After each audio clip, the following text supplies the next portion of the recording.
Oh, where's Vicky and Jaden? I'm right here. Y'all say something. Woohoo!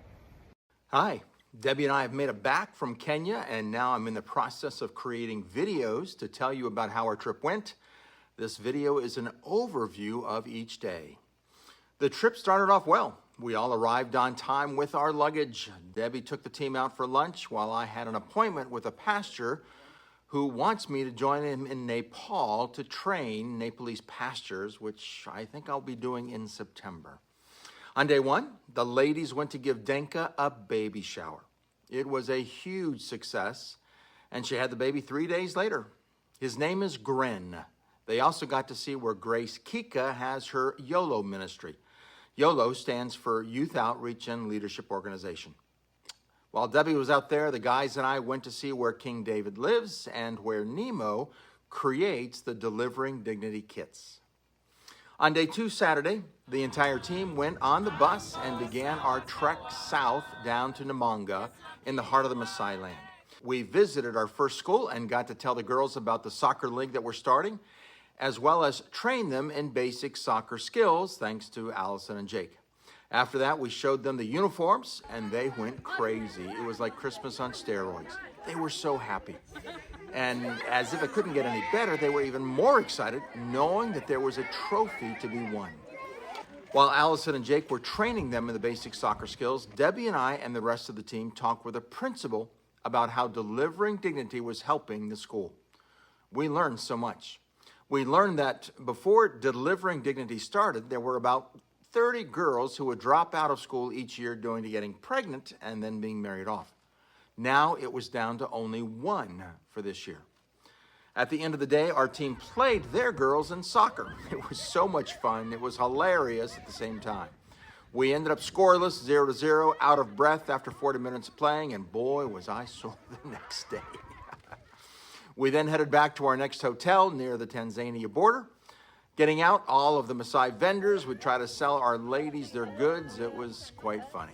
On Sunday, day three, we went to a Maasai church. It was quite an experience for everyone, seeing how the Maasai worship.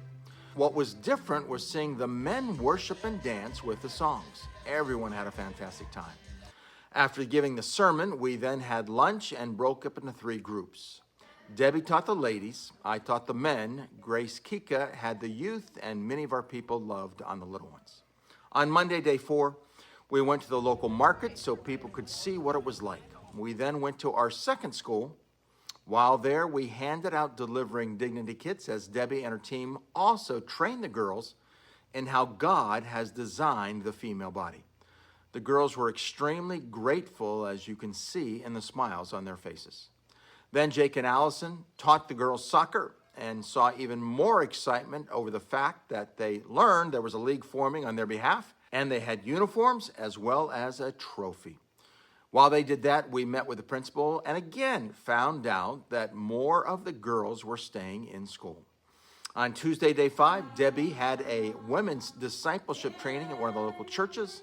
I was supposed to lead a men's, but no one came. It was a bit of a letdown, quite honestly.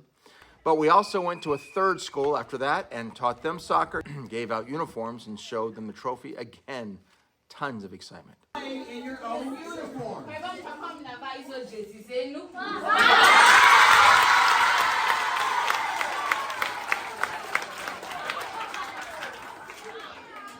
And after a year,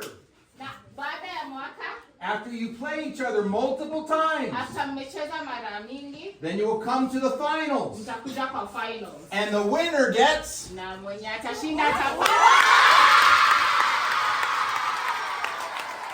After dinner that night, Debbie took half of the team back to Nairobi for the evening. Early the next morning, Debbie and her team on that Wednesday went with King David to a very remote area of the Maasai for the Atarum program. It was a huge success. Debbie and her team heard testimonies of how the program is helping their young daughters. Overall, they handed out over 50 mattresses, blankets, solar-powered lights, and Delivering Dignity kits. Look at this mother smile as she now knows that her daughters will not have to be abused as she was when she was a young girl, and how her daughters will be able to finish school.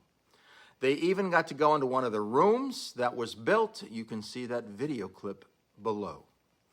While they were in day one of the Add a Room program, my half of the team did a fourth school, training the girls in basic skills and giving out uniforms and showing them the trophy. We also met with the principal and found that their numbers were down as well because of delivering dignity. That night, Debbie and her team slept out in tents in the middle of the bush. It was the first time for many of them. The next morning, Debbie's team got to deliver more mattresses in the Add a Room program and heard more testimonies of how well it was working. They then drove home late that night. On that same Thursday, our team was supposed to have an easy day going back to Nairobi, but due to the protests in the country by the youth unhappy with what was going on, we left at 5 a.m. and made it back to the hotel by 7:30 a.m. We then just had an easy day resting at the hotel. We met up with Debbie's team that night. Also, due to the protests, we had to cancel our YOLO meeting with Grace Kika because half of the students were protesting and half of them just didn't want to get out. On Friday, day 8, due to more protests, we had to cancel our trip to the inner city where we were to meet a new ministry that ministered to over 2,000 inner city kids. So we ended up having the entire team join us for the meeting that was already scheduled for half the team, and that was to meet with our Delivering Dignity partners. Each person stood up and told their testimonies of how it's working. Arrival of my period wasn't just biological, it was a source of immense shame. Saturday was a safari day. Lots of wild animals were seen and lots of pictures were taken. The team then went out for lunch and did souvenir shopping. That night, we held our regular time of encouraging each other where everyone gets to say something positive about the other person. It took 4 hours for this, but everyone loved it. On Sunday, we went to a church in a slum. I gave another message at a small church where Samuel pastors.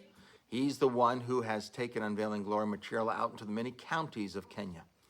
He now has 2 church services on a Sunday. We joined him in the second one. After lunch, I taught the men, Debbie taught the women, Grace Kika taught the youth, and the rest of our team worked with the children in a small, cramped area. That night, I flew out to Garsen to meet with the elders of the Wata and the Waterday people. I'll tell you more about that in a later video. On their final day, Monday, Debbie's team drove 1 hour to a remote area to feed the poor, the widows, and the fatherless. It is a place where Nemo goes regularly. It was challenging but fulfilling for everyone. That night, they flew back to the States with everyone arriving safely. Overall, it was a magnificent trip. Despite having to cancel a few meetings due to the protests, everything basically went off well. On a scale of 1 to 10, I'd give it a 9. Shortly, I'll be sending out another email with my top 5 highlights from the trip, and then another video of Debbie's top 5 highlights. Finally, I'll send out a video on how it went with the Wata and the Waterday at the new school that we've built. Thanks for keeping up with us and praying and fasting on our behalf. We really felt it. Caribou, Kenya! Woo!